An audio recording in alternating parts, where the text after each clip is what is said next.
Be sure to share, like, subscribe, and comment down below, and make sure you turn on notifications by clicking on that bell icon. Representative DeSantis on the latest Strzok-Page text messages says that this was not complete. I don't think this was a full production. Now, the Department of Justice released 49 pages of redacted Peter Strzok and Lisa Page text messages after the election of Donald Trump as president in November of 2016. Representative Ron DeSantis told Sean Hannity that it appears that the DOJ is holding text messages back from Congress. No, these are just released. We're pouring through the 49 pages. We know the hatred Strzok and Page have for President Trump. What do you got so far?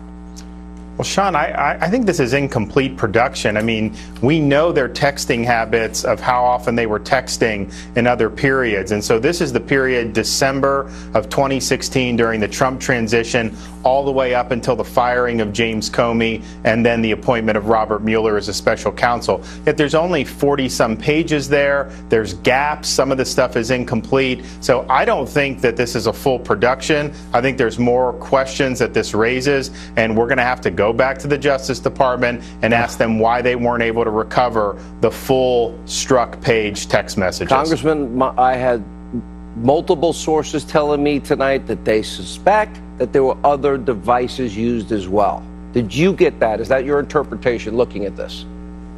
Yes, and we've also have reason to believe that they were using something called the clean Gmail, which is everyone has access to the account and you just do messages in the draft and then respond to draft, so you're not actually sending emails. So yeah, there's a lot of things that they do using iMessage. So we've got to get all of that we can get for sure, but this is not it. I mean, Sean, you've documented these are lovebirds. They had all this hatred for the president. They were very quick to put their opinions about everything that was going on, and yet here, you know, you'll just see gap after gap. So I'm not satisfied.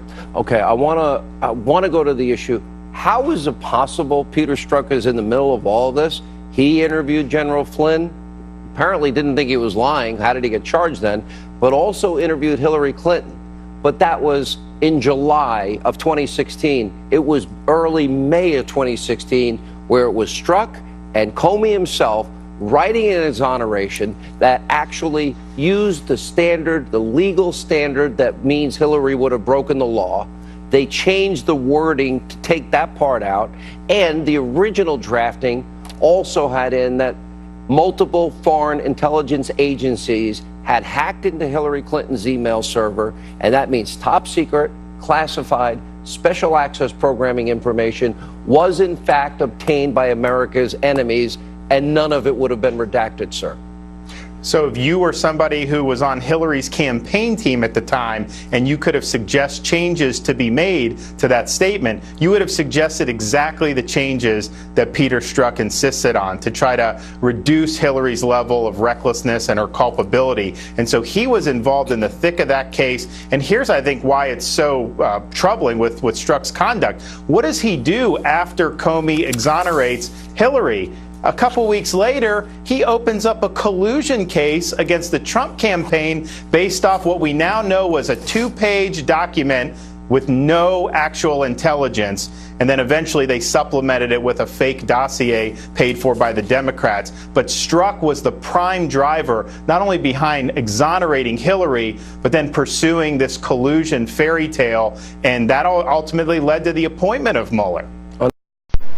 Be sure to share, like, subscribe, and comment down below and tell me how you feel about this report. But other than that, I hope you guys have a great day. Let's make America great again. Peace.